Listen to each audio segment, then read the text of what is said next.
All right, folks, we're going to get started here on the lesson.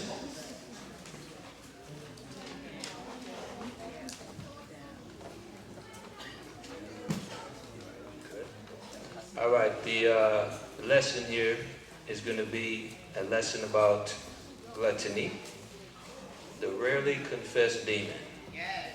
All right? And we're going to read the commentary here before we start.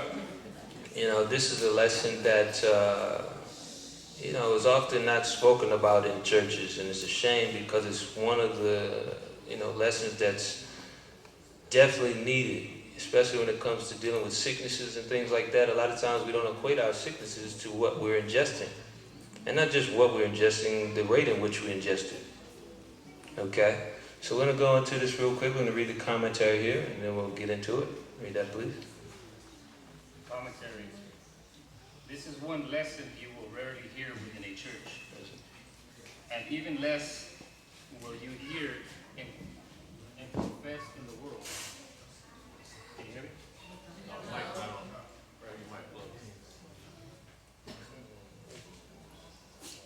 Testing. Testing. Can you hear me?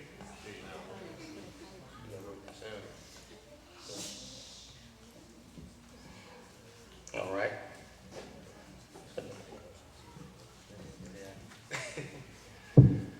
All right, I'll read it real quick until we sort that out. It says, this is one lesson you will rarely hear within the church, and even less will you hear it confessed in the world. Sad thing is, even amongst the body, this demon goes without being confessed, and ultimately keeps a person in a state of carnality. It is an aggressive spirit just like the rest, and we must learn to overcome it if we hope to truly break free of spiritual oppression. So why is it not more spoken about? It's simple. Most people in our modern day world struggle with this spirit, and amongst the poor, it is a massive issue due to being a means of escaping our stressful lives. It's completely legal, and the drug is everywhere. Let us make a change now and confess this spirit, as it is an even bigger threat than outright illegal drugs. There are active solutions near the end of the lesson, so make sure that we're taking notes here. All right, we're going to go to Proverbs 25, 27 through 28 in verses.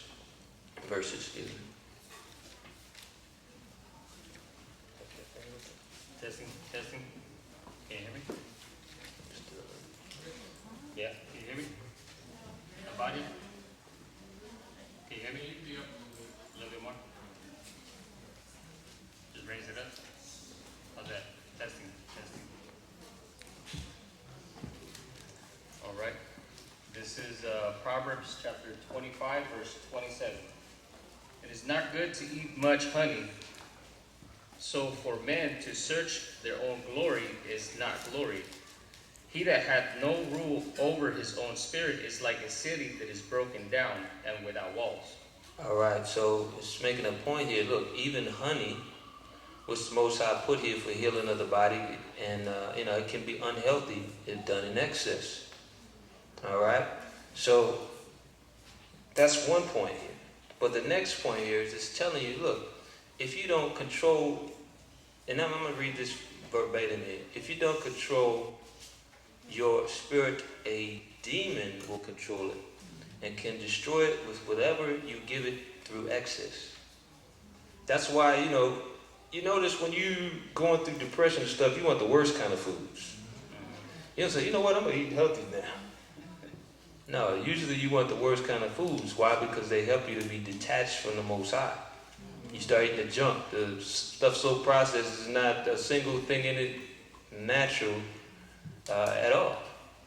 You understand? I started looking at little things and snacks and things that we eat nowadays, and I started realizing, wait a minute, some of this stuff has so much fake stuff in it that there's nothing in it that you can actually draw something, positive for your body, that you can actually get from it. And that's not by chance. That's not by accident. They didn't have to stop making food a certain way all of a sudden. No, they're doing it on purpose to keep us stuck. So that even if you don't have any other problems, if you're ingesting certain things, especially at a high rate, you will actually stay unplugged from the Most High. You're putting poisons and things in your body, and not just a little bit, a lot. Because maybe, some people, that's what they do when they go through things. I'm not saying everybody's case is different, but understand the more you take in of these things, it does harm you when it comes to the spiritual side of things. Let's go to Sirach 39. All right, 26 through 27.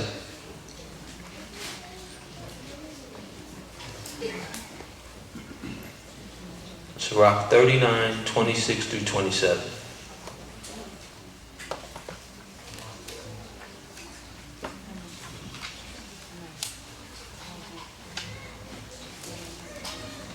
Very good. This is the book of Sirach, or Ecclesiasticus of the Apocrypha, chapter 39, verse 26. The principal things for the whole use of man's life are water, fire, iron, and salt, flour of wheat, honey, milk, and the blood of grape, and oil, and clothing. All these things are for good to the godly. So to the sinners, they are turned into evil. All right, so yeah, these things can be healthy for you. You get your raw honey, it's all good and everything. But every time you get raw honey and you got to jar that thing and you finish that thing in one serving here, there's a problem. There's a problem that you need to examine. Okay? Same thing with any of this stuff it mentions.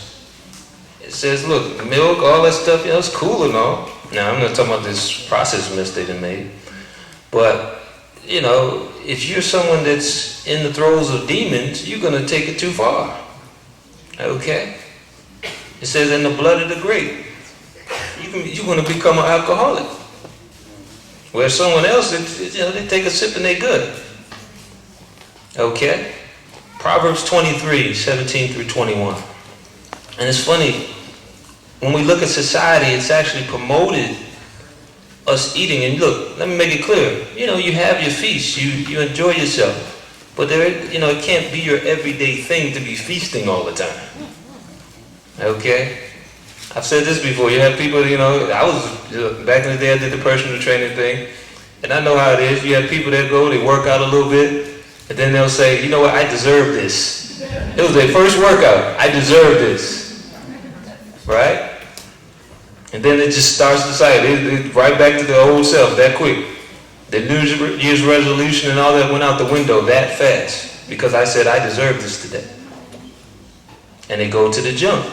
So the whole thing is, look, even if it's healthy stuff, brothers and sisters, you got to understand, if you do it in excess, if you get carried away, it can become poison. It can destroy you. All right? Let's read that, please.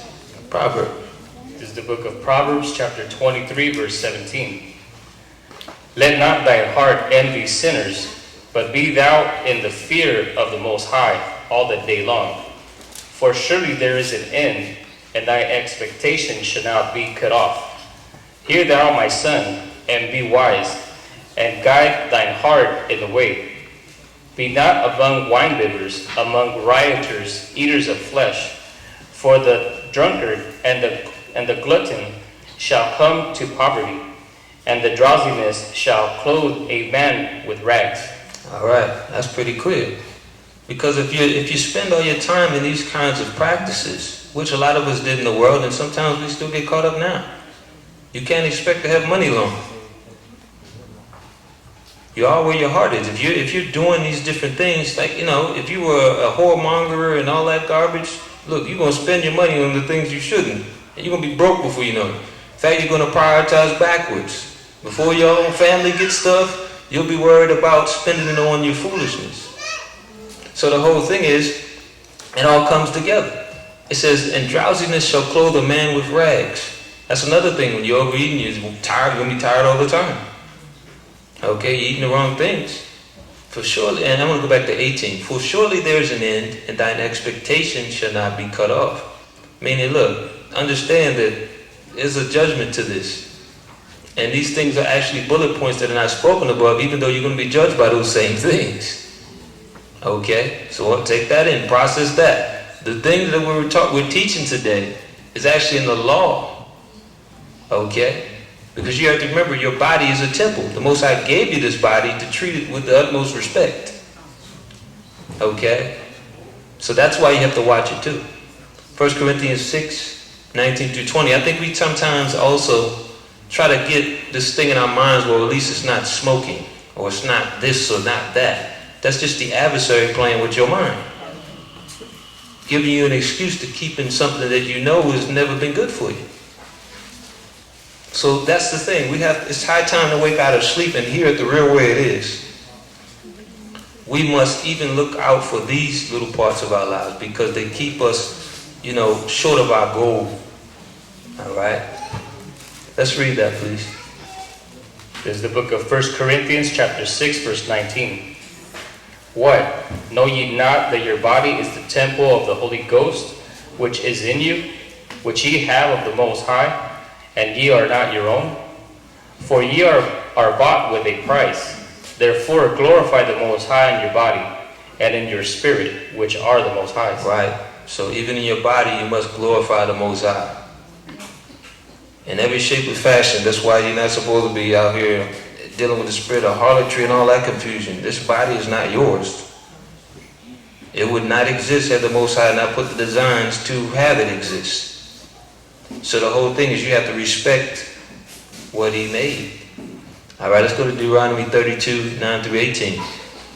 It's like if you had a fancy car, right? Check this out. You got a fancy car, and you go to this mechanic. He specializes in this fancy car you got. And you show up and this thing all jacked up every time you come to him. He can be agitated, especially if you like cars. Yo, what you putting in the tank here? What's going on with this car? It's the same thing with Most High. Like, wait a minute, I built this thing for some real, endurance here. All those diseases you struggling with, you could beat if you was treating this thing right. You understand? So that's what we have to think about. Like, it's not our body, as we tell ourselves. So this is, it's my life decisions. Okay, but you're gonna pay for your life decisions. Okay, in the end of this. Okay, we have to start doing a little better in those aspects. This is about the stream being offline or something. Check into that. All right. Deuteronomy 32, 9 through 18.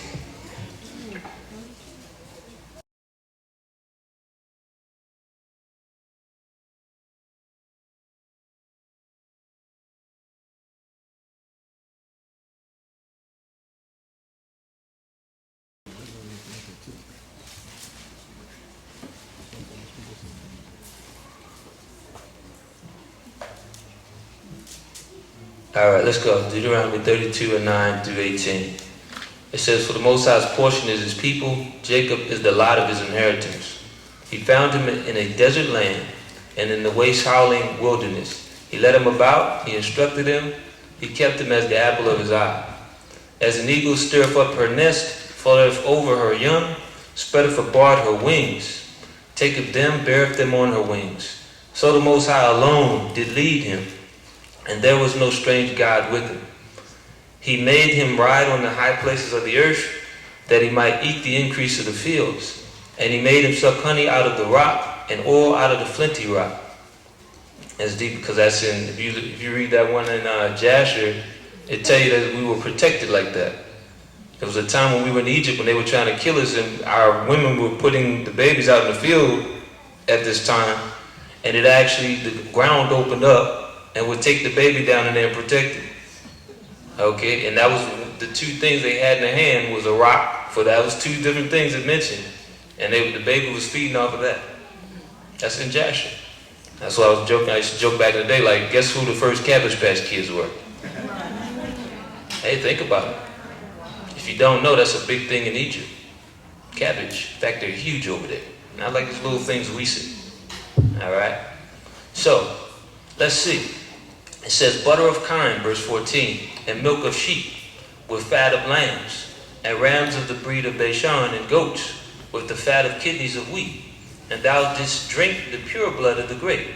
But Jeshurun waxed fat and kicked. Thou art waxen fat, thou art grown thick, thou art covered with fatness. Then he forsook the Most High which made him, and lightly esteemed the rock of his salvation. They provoked him to jealousy with strange gods. With abominations provoked they him to anger. They sacrificed unto devils, not to the Most High. To the Most High, to gods whom they knew not. To new gods that came newly up, whom your fathers feared not. Of the rock that begot thee, thou art unmindful, and hast forgotten the Most High that formed thee. I'm going to read this commentary on this one. It says, we became insatiable, and our bellies began to separate us from a need for the Most High. This is the reason why plans like welfare exist.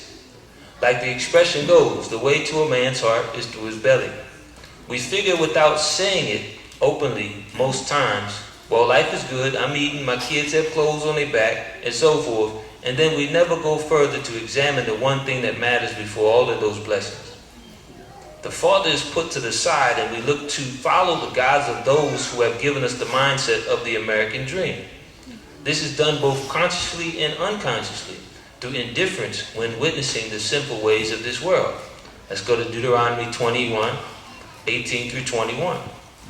And I was just thinking about something funny, just how your commercials are. You notice all the food commercials, they always got a zoomed in view of some burger or something, or a steak, and the steam coming off of it and everything. And, they got you thinking, oh man, I got to get there. Now, you done forgot it. The last time you went to that same restaurant, it was whack. The service was bad. But because the commercial said it, I got to get there. They done measured your thing out in the packs now. You don't even get a real, just natural situation. Like, they weighing out each one they're giving you. Like, oh, you can get a little bit more. It ain't going to happen. Right? So you sitting here spending all this money on this stuff, forgetting, that life isn't good. It should be. But, the commercials are there to keep you in that track of everything's fine. Even the food commercials. Right? Deuteronomy 21. You ready now? Okay, go ahead. The book of Deuteronomy, chapter 21, verse 18. If a man have a stubborn and rebellious son, which will not obey the voice of his father, or the voice of his mother, and that when they have chastened him, will not hearken unto them, then shall his father and his mother lay hold on him, and bring him out into the elders of the city, and unto the gate of his place. And they shall say unto the elders of the city, this our son, stubborn and rebellious, he will not obey our voice. He is a glutton and a drunkard. Verse 21. And all the men of his city shall stone him with stones, and that he die. So shall thou put evil way from among you, and all Israel shall hear and fear. All right, so remember I said earlier, it's in the law. So that's something that was never told us in our neighborhoods. It was in the law. It says, look, check this out. My son's stubborn and rebellious. He won't listen to me. He's eating everything up in the house, and he's a drunkard. And these are things you're supposed to confess before the judges here, before stoning this person. So that lets you know that the perception in Sirach 31, 19 through 22, of what the Most High is trying to say and what we've learned in our society is totally different. Okay? Again, we have to start taking better care of ourselves, because it's really the source of our sicknesses in most cases. All right? Sirach 31, 19 to 22. And guess what? What did it tell you in Amos 3 and 2? It tell you flat out that you only have I known. Therefore I will punish you for all your iniquities. When we do things that everyone else is living up and thinking is great, the steam and all that, when we get too carried away with the steam and all that, we pay the price. That's why our numbers are way higher. Because we were supposed to know better and teach others better. All right? Let's read that. This is the book of Sirach, chapter 31, verse 19. A very little is sufficient for a man well nurtured, and he fetcheth not his wind short upon his bed. I like that expression because the whole deal is, it says he fetcheth not his wind short upon his bed. How many people have problem breathing in their sleep and say what? Their doctor tell you, oh, it's just sleep apnea. No. How about this scripture here? Let's examine that. All right? We got to wake up. Like I said, it's all relative. We act like there's some abstract thing to all our problems when really, usually the answer's closer to home and we know it. You understand? We got to stop letting these doctors cuddle us with foolishness to say, well, hey, here's a pill. It hasn't helped us yet. All right? Read that, please. Verse 20. Sound sleep cometh of moderate eating. He riseth early, and his wits are with him. But the pain of watching and choler and pangs of the belly are with an unsatiable man. All right, so it's telling you flat out also. Guess what? All these, when you see people, they were getting these things in the world. For example, you're getting things like what do they call that stuff? The colorectal cancer and all that stuff. Guess what? A lot of that's from the actual, like the excess of meats and things we eat. I'm not saying become a vegetarian, but I'm saying sometimes it's high volume we're dealing with this food. Even if you're a vegetarian, sometimes we get carried away with certain things we eat with that. You know, we want to get the one that tastes just like chicken or something, so we buy the special bag, and then we just smash the whole bag at one person. Not realizing that too much of anything can be bad. All right? You have to back off. You might be, now your iron levels through the roof, your zinc or something, you done bugged out or something thinking you're doing the right thing, but really that spirit took over. All right? It says, but the pain of watching and choler and pangs of the belly are with an unsatiable person. All right, read that. 21. Verse 21. And if thou hast been forced to eat, arise, go forth, vomit, and thou shalt have rest. Dude. Verse 22. My son, hear me and despise me not, and at the last thou shalt find as I told thee. In all thy works be quick, so shall there no sickness come upon thee. It's given us everything. The Bible gives us everything. It's just a matter of when we're willing to listen. It's literally telling you, look, you want to be free from sickness and all the confusion that the other people dealing with? Listen to what I'm saying here. Notice it said, look, you got to vomit. So what it's talking about is sometimes people eat to the point where they know they shouldn't eat no more. And they keep eating. And like I said, some of this stuff, and we'll touch on it. Some of this stuff is from past conditioning and things. Maybe the family. It's not. This is another thing we got to break our minds from. And I hope y'all listen on this one. It's not genetic. It's not genetic. What's genetic is the demons. They went from one generation to the next, playing the same games with you, finding a gateway in. And you tell yourself, because the doctors allow you to believe that mess, that it's genetic. Okay? Stop buying into it. You can break the curses that everyone else is dealing with from the world. Well, my mama had this, so that means I'm going to get that. And incorrect. Right. If you go in the same vein as your mother and do what she's doing, yeah, that's pretty accurate. That's the part they're not telling you in the hospitals when they go. They say, well, did you have a past history of... Oh, okay, all right, that's why, all right. What they're not mentioning is that you lived with your mother, you ate what your mother ate in the same volume or worse. That's why you got it. It wasn't because it came from some genetic... Most High's not putting in your genes, okay, this person's going to be, having this thing and that, disease-wise, and, I'm talking about weight loss and all that stuff. It's not the case. It still comes into, when it comes to that, for those that don't know, calories in versus calories out. If you figure that out, you'll be a lot better off. You won't be shackled to what these doctors are saying anymore. It's mess. Okay? Let's continue. Luke 15 and 10 through 16. And again, I know this is an unfashionable lesson, but hey, the Most High sends people to tell you the truth, and Elder Ricardo's been saying it, all this time. Tell you this truth so you can overcome those things that no one else will allow you to overcome. They say even in the I remember because I was a personal trainer. They would say, okay, well, there's different types of people born in the world. You got mesomorphs, ectomorphs, and endomorphs. Ectomorphs are those that can't gain weight. Okay, they're always skinny. It's in their genes. Mesomorphs are those that have, just naturally muscular. And then you got the endomorphs who can't seem to lose weight. It's all a mess. It's all a mess. That's what they trained you to believe. The reality, the skinny guy doesn't gain weight because the skinny guy doesn't eat like the guy that's heavy. The skinny guy, he might have a full pizza one day, and then the next day he don't eat nothing. He's like, man, that pizza was heavy. He don't eat nothing the rest of the day until dinner. So there's no calorie stacking up or nothing going on with them. You understand? That's the real truth. Okay, so what they need to do is start, they're not going to tell you, of course not.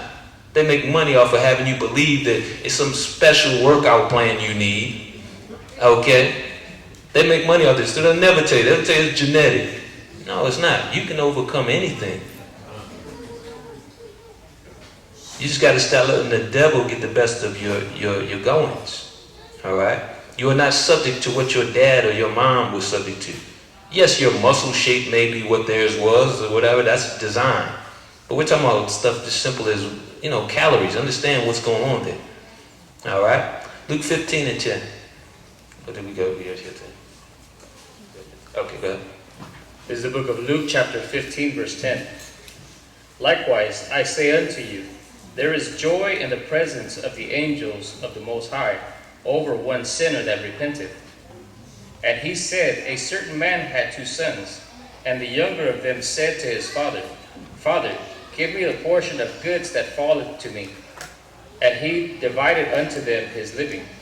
And not many days after the younger son gathered all together, and took his journey unto a far country, and there wasted his substance with riotous living. And when he had spent all, there arose a mighty famine in that land, and he began to be in want. And he went and joined himself to a citizen of the country, and he sent him unto his field to feed swine. And he would fain have filled his belly with the husks that the swine did eat, and no man gave unto him. All right. And what you're viewing here, brothers and sisters, there came a point where he hit rock bottom. And now the spirits was like, look, just go eat what the pigs is eating here. You'll be good. You have to realize that's another thing that happens. When you're going through certain emotions, these spirits will convince you to deal with the most unclean madness you can find. Okay? And that's the thing. They will never tell you. We're going to go in an article here. They will never tell you what we're telling you here. To unplug you from the system. Okay? Let's see what this article is about, though. ObesityAction.org. All right? Childhood obesity and sexual abuse. Excuse me, it's adult abuse. You know what I mean? The association between childhood obesity and abuse is strongest in extremely obese children and adults. It is generally thought that extreme obesity is rare. However, it affects 9 million adults and 2 million children in the U.S.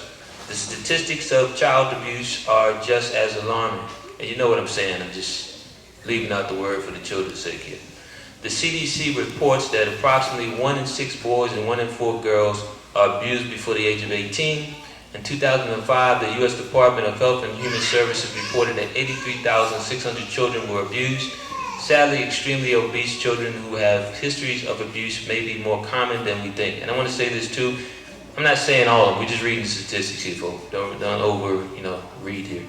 But what I will say is, you notice, this is their numbers. Most people don't tell you that this happened to them. Okay? Understand. The link between child abuse and obesity. One explanation for weight gain is those with a history of child abuse is binge eating disorder. BED is at least 6 times more common in obese people and 3 to 4 times more common in obese people who report a history of childhood abuse. The effects of child abuse, poor self-esteem, poor body image, impulsive behavior, and drug abuse are common predictors of the binge eating and obesity. That is, compulsive eating may be one way to manage the depression related to child abuse. So what's it telling you? It's telling you there's spirits that are present. And guess what? The only way we're going to do this is if we start confronting these spirits. Doesn't matter the problem. We just have to be honest that there's a problem. Okay? Findings also suggest that clinicians should consider the influences that variation in race and ethnicity, here we go, might have on the relationship between child abuse and obesity.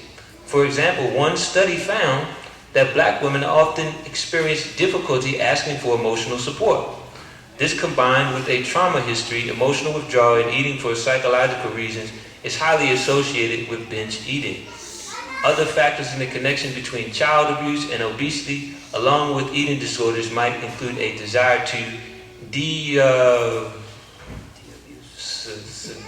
seductively, I don't know, man, to protect against further abuse, as well as the range of psychiatric conditions, depression, anxiety, sleep disturbances, physical complaints, phobic reactions, low self-esteem, suicidal feelings, and substance abuse. All right, it says, given the number of links between child abuse and obesity, a thorough psychological assessment is necessary, including questions that assess for eating disorder, post-traumatic stress disorder, depression, substance abuse, and a history of childhood abuse. Once an assessment is complete, an appropriate treatment plan is determined. Whenever possible, all factors are treated simultaneously, but often the issues that are most debilitating to the individual must be addressed first, such as thoughts of suicide, substance abuse, and or post-traumatic stress disorder. And by the way, that's something I said before, like there's one group of people in this earth who have, PTSD, like they've been in war, it's us. I'm just telling you the truth. If you grow up in a neighborhood, for example, where you're hearing bullets singing, guess what? If you were overseas and that happened, they would call that PTSD. If you was going through that every day. But for us, they don't even say that's what it is. Usually, that's the funny thing about it. They don't realize that that's, a lot of the reason why our children turn out a certain way. They're already from birth born into some confusion, some fear, some foolishness. You understand? Let's see. I'm going to get something else here. It says the treatment of obesity remains difficult and the success of weight loss programs is limited. You know why? Because they never address the demon. They only give you excuses. Genetics. It's a bunch of mess. It's demons. It's spirits. Okay? It doesn't take a special plan. I was joking with my wife the other day about the machines we buy. We'll get a big old elliptical or something, put it in our house, and that thing will just be holding clothes. I can't figure out why I can't lose weight, man, honey. I don't know. Well, let me see. Let me pull these clothes out and see if I can figure it out. It's very simple. But the spirits will make you compromise, make you think, it's not possible. You'll never achieve that. No matter what you try to overcome in this world, you will have doubts. And guess what? It'll sometimes come through those you love, too. If your relative, they was dealing with the same things you were dealing with when it comes to eating and all that, they ain't never make it. They ain't going to let you make it either, a lot of times. In fact, they're going to try to sabotage. Every time you come over, they cook whipping up the best thing. Now, you ain't seen that thing in months, but as soon as you say you're going on a diet or something, all of a sudden everything's getting hooked up, right? So you got to realize what it is and call it what it is. They're spirits. All right? And like I said earlier, let me put the disclaimer, not everyone that you see that's, having those issues, wanting to lose weight, has been abused. It's just an article saying this is one of the sources of it. All right? Let's see, Exodus 20, 3-6. And while we're getting that, just to touch on that, look, if we have dealt with those things when we haven't confessed those faults and dealt with them, we got to get over that. We got to get through it and do it. The one thing about our communities, it's funny, we'll share the confusion with someone who can't help us. Somebody who can't even advise, they still going through it too. Yeah, man, that's hard right there. And they say, you want, light up, pass it over. But when we need that spiritual insight, we fall short. You understand? But the thing is, that's going to be the way you get through that. All right? The Most High said the ways to do it in His Word. Exodus 20, 3-6. Let's read that, please. This is the book of Exodus, chapter 20, verse 3. Thou shalt have no other gods before me. Thou shalt not make unto thee any graven image, or any likeness of anything that is in the heaven above, or that is in the earth beneath, or that is in the water under the earth. Thou shalt not bow down thyself to them, nor serve them. For I, the Most High Power, am a jealous power, visiting the iniquity of the fathers upon the children, unto the third and fourth generation of them that hate me, Verse 6. And showing mercy unto thousands of them that love me and keep my commandments. Right, and we just read it in the commandments earlier. Okay? Again, that's why we keep catching stuff. We keep getting problems with our health and things because we're still not quite there.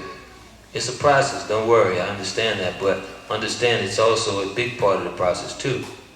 And we'll read that scripture later, but remember it said no other gods before me. I wanted to go into a name of a god here, and I'm probably going to need the name out because I'm not into all that, but this is actually when you study into different levels of the spiritual stuff, the demons and stuff out there, is one that actually is a Greek goddess of gluttony. Okay? Appearance unknown, however, in modern times, is portrayed as a morbidly obese woman. Had a temple in Sicily. So this thing even had a temple. And it's associated with the goddess, leave it there. Even though her name means gluttony, experts believe she was really worshipped as a god of prosperity and abundance. That's why you see they had a bunch of statues for these things. And they would always be like something that's, like they say, obese or something like that. And they would say, oh, this was about blessings and fertility and all that. But really it was about excess. That's the key here.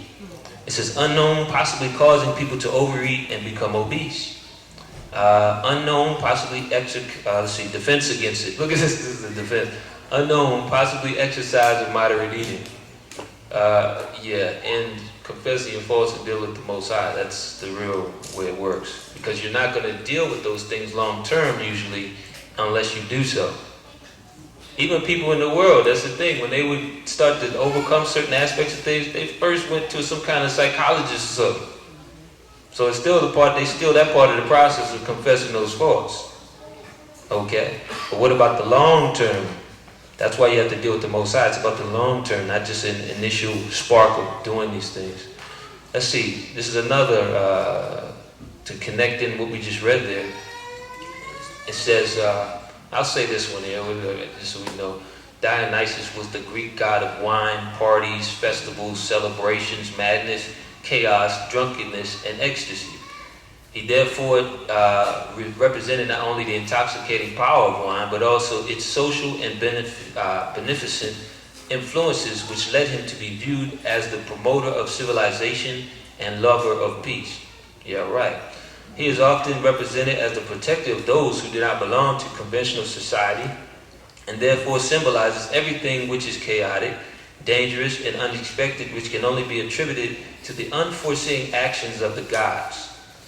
It is not only the god of wine, but also of the theater. Additional intriguing facts and information about the mythology and legends of the individual gods and goddesses can be accessed. Okay, whatever. So the bottom line is this was the god of revelry. We've heard it under different names. We talked before, like the Bacchus mess. Get you drunk. In fact, it was the same spirit that a lot of the churches took on. And you read in the history, you find out that they would get the women drunk in the temples and the special, to the gods. And all of a sudden, it was just a bunch of jibber-jabbering going on. Tongues. This is what was happening in temples. Okay, so this God, whether we realize it or not, when we get caught up in these certain spirits, these different gods are being actually empowered. They're spirits that work for them and do certain things for particular, things that you're linked into. So you have to be careful with even these things, making them your God. And you know how you know that it becomes a problem when you're dealing with any kind of addiction? When you're dealing with that addiction, you become aggressive to those around you who try to talk you down from the ledge you're on. This one person loves you, but you hate the guts right then and there. Knowing they're telling you the truth. All right? Philippians 3, 17 through 20. That's one of the key things too. When we broke down before in the 12 patriarchs and what Christ was bringing forth, of course, about the 7 spirits that come when someone, is cleaned their act up, to help them get back up to that one spirit that's been with you your whole life and knows you. All right? And there's one, this is the spirit of fighting. Usually when you're dealing with that aggressive spirit, and somebody just trying to give you, out of love, give you that advice, listen, there's a problem there. All right? Let's read that. This is the book of Philippians chapter 3, verse 17. Brethren, be fathers together of me, and mark them which walk so as ye have us for an example. For many walk, of whom I have told you often, and now tell you, even weeping, that they are the enemies of the cross of Christ, whose end is destruction, and whose the Most High is their belly, whose end is a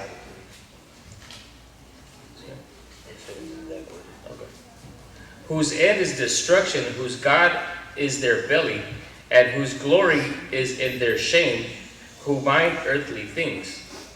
For our conversation is in heaven, from whence also we look for the Savior, the Lord Yeshua Christ.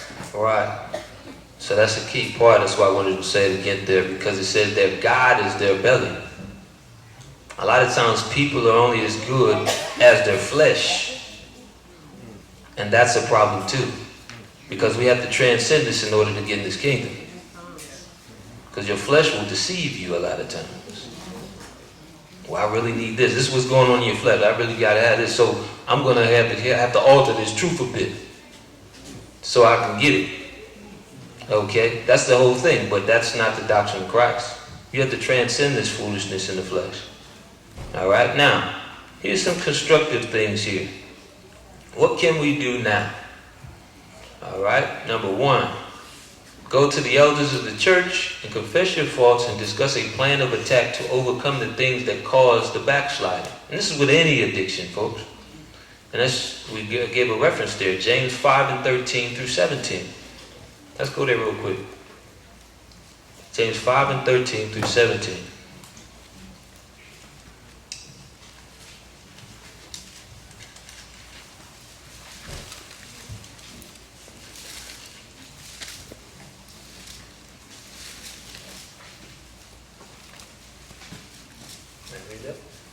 This is the book of James chapter 5 verse 13. Is any among you afflicted? Let him pray. Is any merry? Let him sing psalms. Is any sick among you? Let him call for the elders of the church and let them pray over him, anointing him with oil in the name of the Most High. And the prayer of faith shall save the sick, and the Most High shall raise him up. And if he have committed sins, they shall be forgiven him. Verse 16. Confess your faults one to another, and pray one for another, that ye may be healed. The effectual fervent prayer of a righteous man availeth much. Verse 17. Elijah was a man subject to like passions as we are, and he prayed earnestly that it might not rain, and it rained not in the earth, by the space of 3 years and 6 months. All right. Elijah was, of course, an elder as well. You understand? So the whole deal is, you have to realize this process is in place for a reason.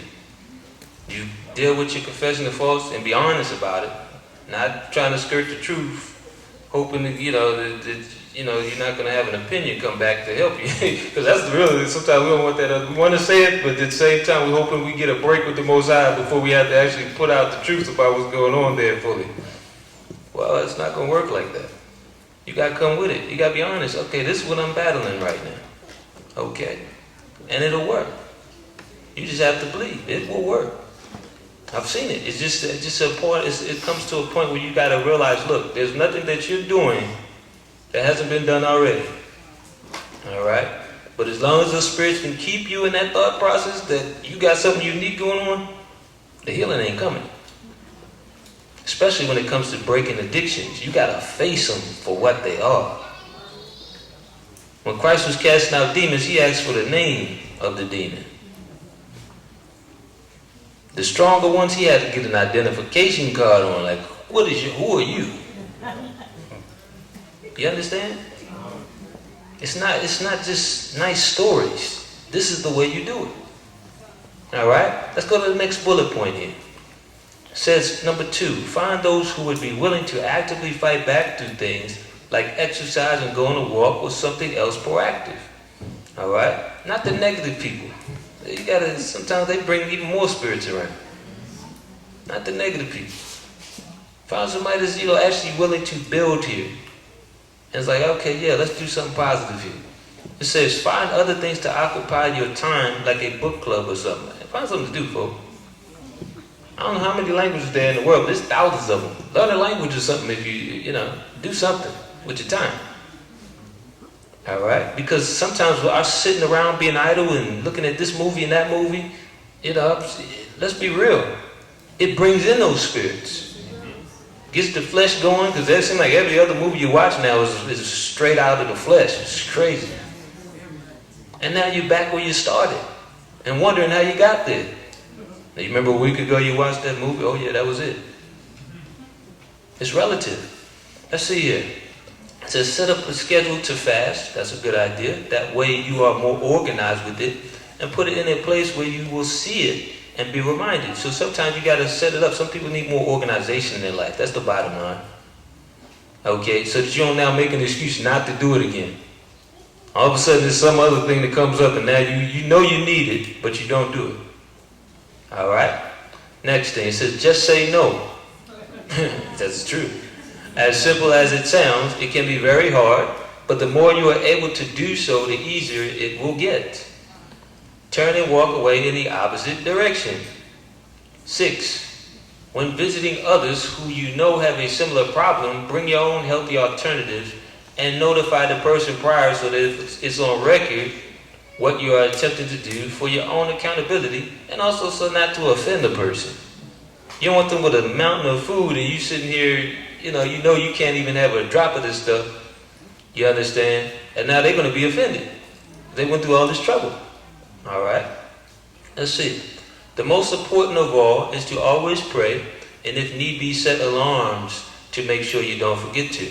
This is another thing you should probably do if you're a disorganized person. Set your watch to it so that you get it in more.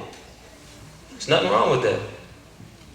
If you only get in it one time a day, or you just randomly got this thing where you may say one thing here and there and it's not no order to it, you may be selling yourself short on actually keeping those demons away. All right? It says be patient, number 8. Never look for the quick fix, because the Father sends us on journeys at times so that we learn greater lessons for the future. That's another thing. The Most High, a lot of our lives, we lack diligence. We've been taught that everything must be instant. So sometimes He'll put you on a longer journey than you would like, but it's there to have you so that in later things that He may give to you for this work, you understand sometimes it takes time.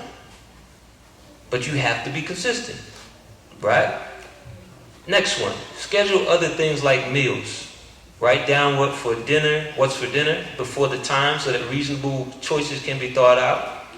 Many people need things scheduled out, like I said earlier, for a time so that they can become a healthy, that it can become a healthy habit over time. All right? That's what you have to realize. A lot of things that we do, we're going to go to 2nd Ezra 8:37 through 39. It's like all over the place. That's why nothing ever gets resolved as far as our goals are, in most cases, should I say. It never gets resolved. Figure out plans for yourself, set it up. And this is with anything. It's not just this lesson, but we're just trying to go into this. It's not just this lesson. When you have issues with anything, it's probably best to put yourself in a regimented situation first. And then you'll get used to it after a while. All right? Then you won't have to think about it. Just be second nature. Okay? You have these people, they tell you all the time, look, get up at 4:30 if you need to do your run or whatever, or 5, whatever you need to work on certain business things.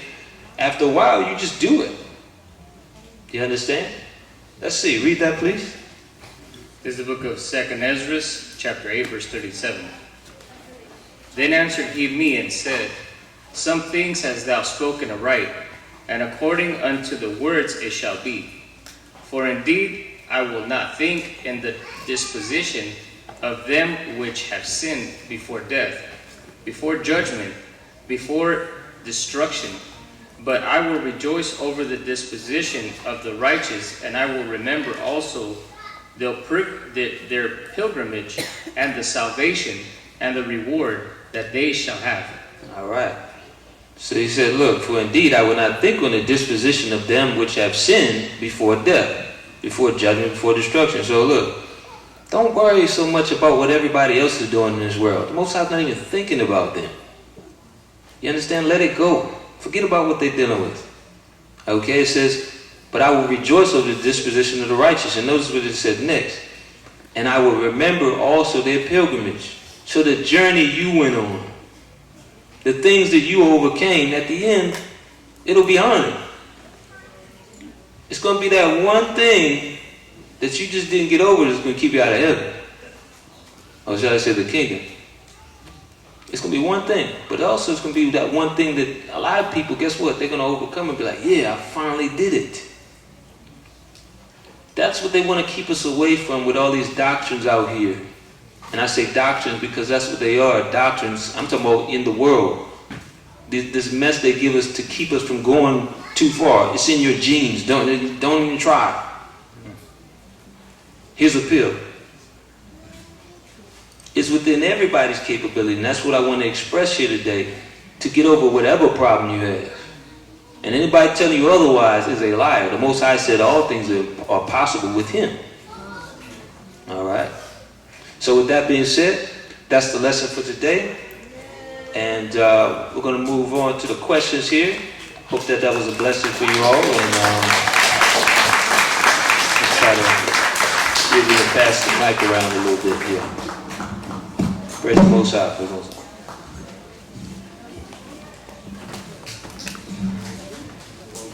Yeah, we're going to do the Q&A aspect there. Thank you, sir. And while we're passing around, just to say this too, folks. There's no way to slice it. It still has to be a better thing, because sometimes we say, well, what about my special condition? This was a generalized lesson. If you have a special condition, then you have to work within your special condition and then, push a little further from time to time until you get where you need to be.